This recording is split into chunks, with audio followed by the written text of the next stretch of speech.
അപ്പനും അമ്മയും മക്കളും അവര് വലിയ സാമ്പത്തിക തകർച്ചയിലൂടെ, വലിയ കടക്കണയിലൂടെ പോകുക. അവർക്കുണ്ടായിരുന്ന സ്ഥലങ്ങളെല്ലാം വിറ്റു. വീട് ഒരെണ്ണം ഉണ്ടായിരുന്നു, അത് ആധാരം പണയം വെച്ചു. അതിപ്പോ ചെപ്തിയുടെ വക്കിലെത്തി.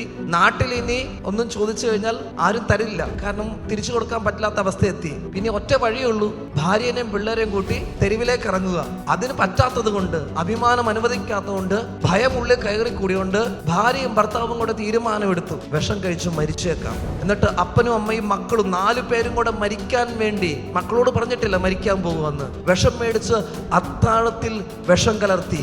ആദ്യം മക്കൾക്ക് കൊടുക്കണം, മക്കൾ മരിച്ചിട്ട് വേണം അപ്പനും അമ്മയ്ക്കും കഴിക്കാൻ. കാരണം അവർ മരിച്ചെന്ന് ഉറപ്പിക്കണം. ഇനി ഞങ്ങൾ മരിച്ചു, മക്കൾ മരിച്ചില്ലെങ്കിൽ പിന്നെ അതുങ്ങളുടെ ജീവിതം പിന്നെയും തകരാറിലാകുമല്ലോ. പക്ഷെ ഈ മക്കൾക്ക് വിഷം കലർത്തിയ ഭക്ഷണം കൊടുക്കാൻ മനസ്സ് പറഞ്ഞില്ല. ജനിപ്പിച്ച ഒരു അപ്പനും അമ്മയ്ക്കോ, സ്നേഹിച്ച ഒരു അപ്പനും അമ്മയ്ക്കോ സാമ്പത്തിക കെടുതി വന്നു എന്നും പറഞ്ഞുകൊണ്ട് കുഞ്ഞുങ്ങൾക്ക് വിഷം കൊടുക്കാൻ പറ്റുമോ? അതുകൊണ്ട് ഈ മക്കളെ രണ്ടെണ്ണത്തിനെ കൂട്ടിപ്പിടിച്ചുകൊണ്ട് വീട്ടിലെ ഈശോയുടെ തിരുഹൃദയത്തിന്റെ മുമ്പിലിരുന്ന് ഏങ്ങലടിച്ചു കരയും അപ്പനും അമ്മയെ.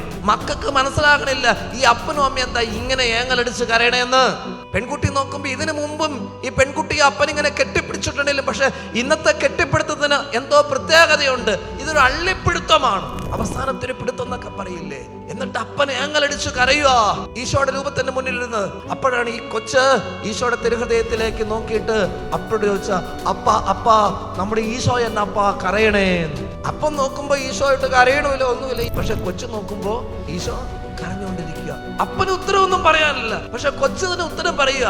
അപ്പായും അമ്മായും കരയണോണ്ടായിരിക്കും ഈശോ കരണയെന്ന്.